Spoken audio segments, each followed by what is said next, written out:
Hello everyone. Over the last months, we have been working on a system called Hip Rehabilitation App, or short HipRap. This app should improve the process for patients who just got a new hip. It should make the rehabilitation easier for all of them, and especially at the beginning for the patients in the Krankenhaus Barmherziger Brüder in Nymphenburg.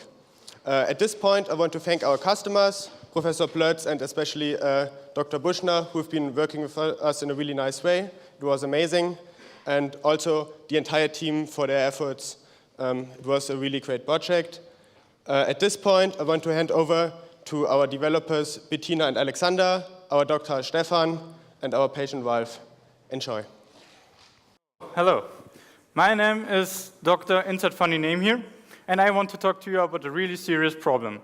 What you can see here is a healthy hip joint. When a person suffers from osteoarthritis, it will look like this. It's really painful and basically unusable. Therefore, we replace it with an artificial hip joint. There's not much you can do about it. It's a natural process which just happens. But what we can do is improve the rehabilitation process for the patient. There are several problems which are facing us.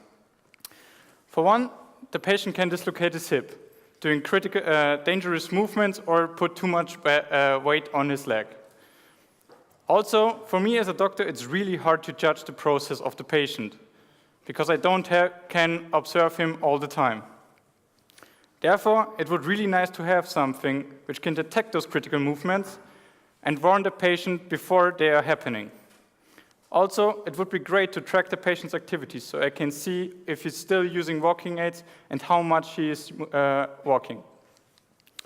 And at last, it would be great to measure the weight he is putting on the injured leg.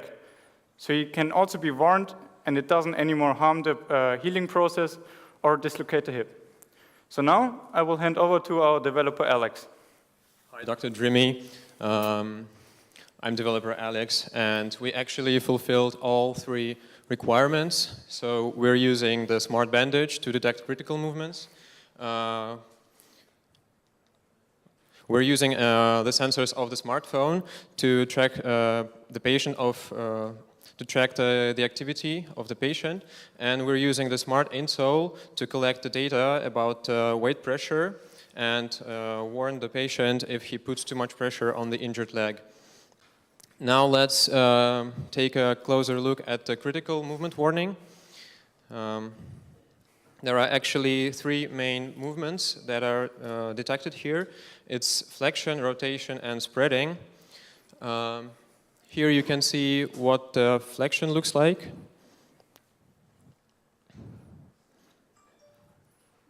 This one is rotation.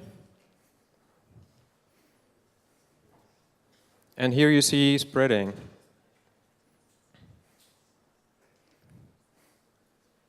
Now we'd like to show you a small demo. That's great, but I have a question to ask you. What happened to the tech app from the last time? Yeah, you probably remember this thing that happened during the design review. Yeah, our patient dislocated his hip because of our previous tech guy, so he was demoted and now he's an iPhone holder. Yeah, I guess that was really unfortunate. Okay, let's try it. Ralf, would you please help us once more? Oh, Dr. D, I'm not so sure about that.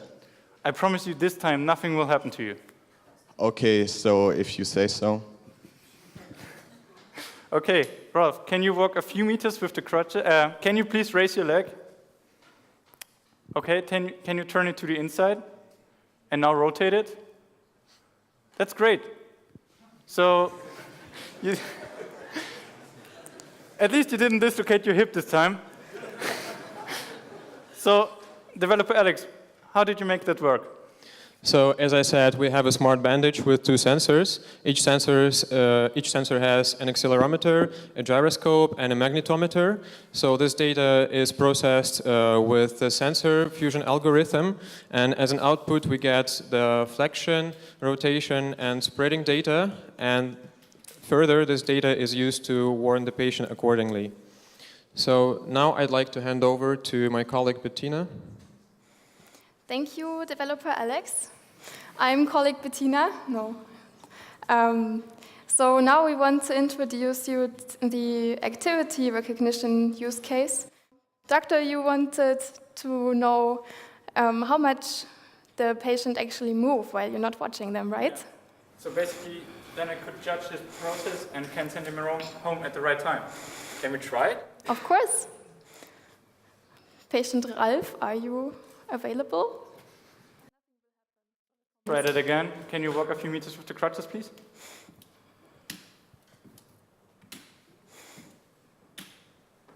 Well, that's great, but why didn't you just use Apple Health? I mean, it does have a step counter in there, right?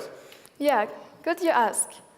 Well, we don't use Apple Health because we tried it and we decided it's not the right precision for people walking with crutches. So that's why we had to come up with our own algorithm to detect the steps. So we fetched the accelerometer data from the iPhone, and we said, okay, each peak should be one step. But if you just use a simple algorithm, you will come up with a lot of peaks, but not all of them are actually steps. So we introduce a minimum peak distance. So when there are two peaks within this distance, it will just recognize one as an actual step. Then next we used a fixed threshold to erase peaks that cannot be a step because they are just too small. But the problem is when a patient moves faster or more slowly, the threshold may not be the right one anymore. So that's why we are using an adaptive threshold.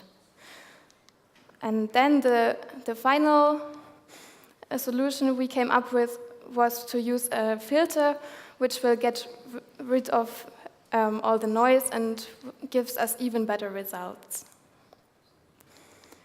So now I want to introduce you to our third use case. Doctor, you wanted to know how much weight the patient is putting on their leg, because this can also be unconsciously. Yeah, so it would be great if the patient gets warned. Yeah, so let's just show you how this works. Okay, Ralph, can you put some pressure on the front of your foot? Okay. Nice. Can you put some pressure off the back of the foot? Yeah. Can you put the pressure on the whole foot? I try. That's really nice, but can you also warn him and not just display it visually? Of course, it runs in the background. Great, let's try it. Excuse me, would you be so kind to not put weight on your leg? Try it again. Hey, did I stutter? You are not supposed to put weight on your leg. Once more. God damn it. Listen up. Do not put weight on your frickin' leg. Okay, actually, I don't believe this actually didn't hurt at all. So, yeah, what the hell? Okay, Oh, it hurts! that's it. I think I I'm out. dislocated again. Okay, Oh that's it. man, I I'm should out. have listened to you. Yeah, I think you have just bad luck. Great job. Yeah, so you're probably curious how it works. I'm glad you asked, because we actually use 3 force-sensing resistors that are built into the insole, and they are, depending on how much weight Ralph puts on the foot, it will give a different voltage output. And we tried a lot of times, okay, and saw if you put so much weight on it, how much voltage do you get out of it? And this way we calibrated the device. How does this data get to the iPhone from the insole? We are using an Arduino, which will do the mapping, and then it will get sent via Bluetooth to the iPhone, which displays it. And you probably noticed the box on Ralph's shoe. This actually contains the Arduino with some more stuff. Okay, now let's quickly summarize the status. So we are able to calculate the 3D orientation of the leg to give warnings for the critical movement, could improve on latency and comfort maybe. We can classify and count the walking with crutches.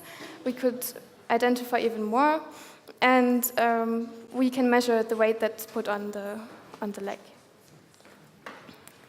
All right, now I'm really excited to hear the questions from our customers.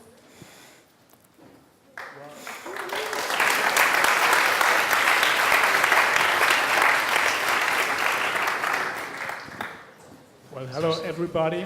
Actually, I'm impressed what you guys did during the last 3 months, and it's amazing to see how work came out at the end, actually. Right now, or you could see that we had some different issues to be solved during the last 3 months, and it was very hard to solve all the problems. And I guess we have a very good basis for the future to find an application which is usable for patients and physicians. And I really hope that we can continue the work to get a usable application, and I really can see that we will do it. Thanks.